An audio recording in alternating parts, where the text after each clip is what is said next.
What's up? Welcome to part 3 in our video series of the Complete Guide to Inbound Marketing for E-Commerce. I'm your host, Ethan Giffen, founder and CEO of GrooveCommerce. And if you missed part 2 on creating your inbound strategy, click the link right here and we'll get you back to watching. I hope you've enjoyed our tips and tricks so far, and we've got a lot more to come. So in part 3, we're going to talk about attracting. We want to attract anonymous folks from the internet into your online sales funnel. And we're going to do that in a handful of ways. Probably the most important thing to start out with is the technical SEO of your website. How is your site optimized for search engines?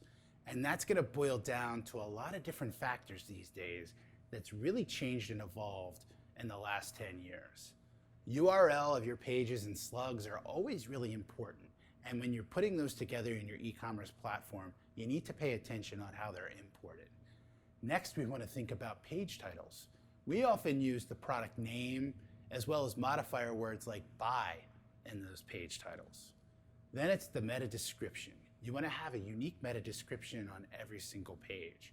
We might also use a modifier word in that meta description like find product name at your website.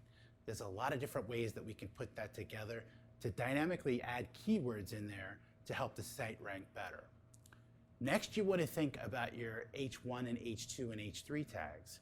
How are you really defining your page and creating a hierarchy in your themes and templates, right? So you're going to want to make sure you mention your product names and categories in your H1, and you're going to want to add modifier words as you have your H2s and H3s. So adding words like reviews, best, discount, those are all modifier words that we add into play that people utilize when they go to search engines like Google and Bing to find products and services.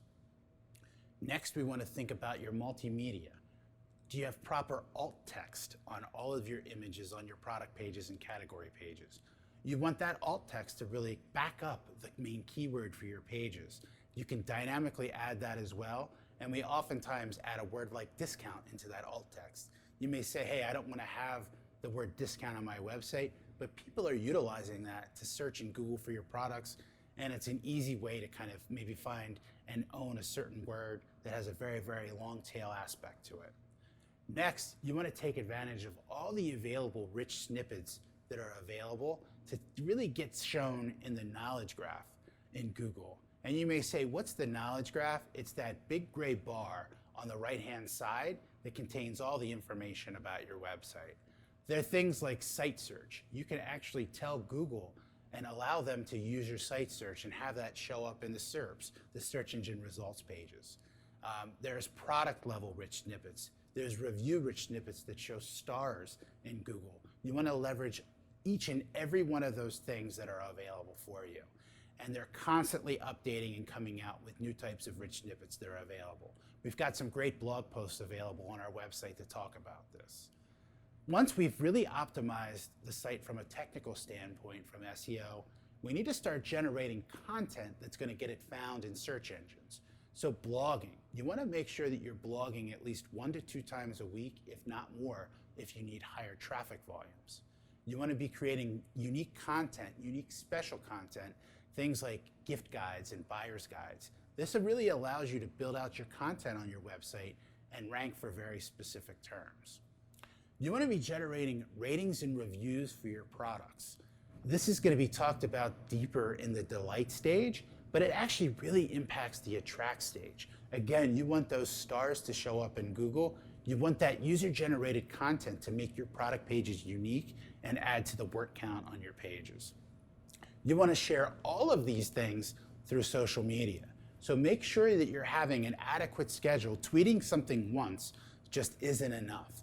You're going to need to tweet 5, 6, 7, 10 times a day in order to really be able to drive traffic. You're going to need to post once a day to your Facebook channel.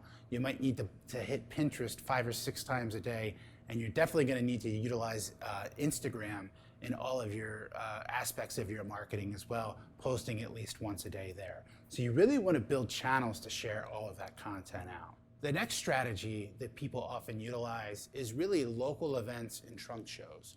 So if you're a bricks and mortar retailer that has an online presence and you can drive folks to your store, That's another way to segregate your database and your ideal buyer profiles. And having events that people can come to actually show and build a lot of credibility when you post those photos online, and it creates a lot of great content. Next, we're thinking about paid media. Are you boosting your social posts? What does your AdWords look like? Are you buying your name in AdWords, right? All of that together is going to pull people into that funnel. And then lastly, it's thinking about custom audiences and lookalike audiences. I'm going to talk about how to use custom audiences in a later video, but keep in mind and remember the term lookalike audiences. You're going to be able to leverage that once you build your custom audience. You're going to be able to leverage a lookalike audience in order to find people that are like your customer base and drive traffic from them. These are all the strategies that we look to incorporate when trying to attract new visitors to your website.